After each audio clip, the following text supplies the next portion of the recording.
All right, so I am checking in.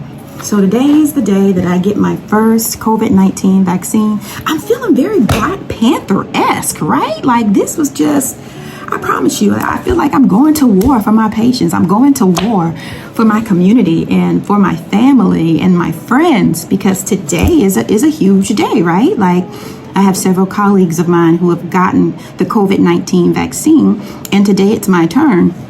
And I'm going to be quite honest with y'all, like I was at the back of the front of the line. Like I just wanted to know more about the data and the studies. And, you know, we really weren't present because there's so much fear, unfortunately, when it comes to healthcare and minorities and seeking treatment, especially vaccination. There's a long history there. Even I found myself just wanting to feel more comfortable with the data and the opportunity. So I began to read and really listen to our infectious disease leaders. And today I feel proud that I'm taking this step to lead my patients by action and not just words. The reason why I switched my thinking and my mindset from the why, I switched it to the why not, is because there have been over 330,000 reported deaths, okay? And for those of you all who do not know, I choose to serve an underserved community because I understand that medical care is perceived in a particular way when you are able to be cared for and treated by someone who looks like you.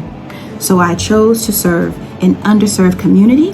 I chose to serve a minority population because I felt like here is where I can have the greatest impact.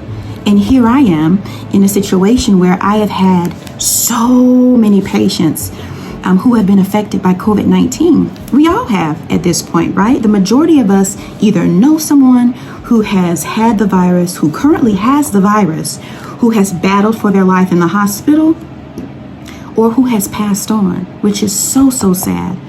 And by April, there was another report that stated there could be greater than 500,000 people who die. And I don't want to die. I am not ready to die. Every day when I come into this clinic and I put on, my face shield and I put on my mask and, I gown up, or I see a person who has cough, fever, and or chills, I'm on high alert. Even though I'm wearing the proper PPE, I wonder, have I done enough, right? To protect myself, to protect the patient, to protect my staff, my family? Like I have a 3-year-old at home, I have an 8-month-old, and I have a fine husband who I love and adore. And so I want to be here for them, right? Like we have so much more living to do. So I'm here today to ask you all to take this shot with me, because this is our shot, right? This is our shot to finally create a herd immunity, to finally begin to shift this dynamic where the majority of us, people of color, are affected disproportionately by the virus. And a lot of that has to do with the fact that we suffer from diabetes, heart disease, uncontrolled hypertension, etc., etc. And therefore, when that happens, the outcome is not the best. So I will be going over just how the vaccine works in our body. Hopefully you all will feel a sense of comfort and understand that I, again, will not recommend anything for you that I would not do for myself, because I want to be here. But something has to change. And I think it all begins with us getting this vaccine. So let's do it. My name is Dr. Candace White.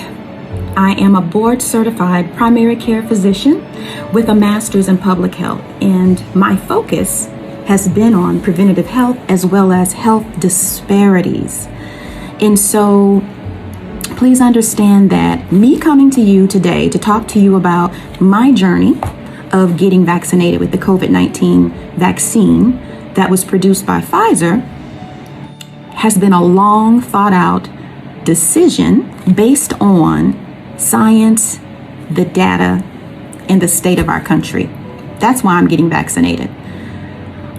It's not a requirement at this time. It's a strong recommendation. And I feel at this moment in time, something has to change. And it starts with this vaccine.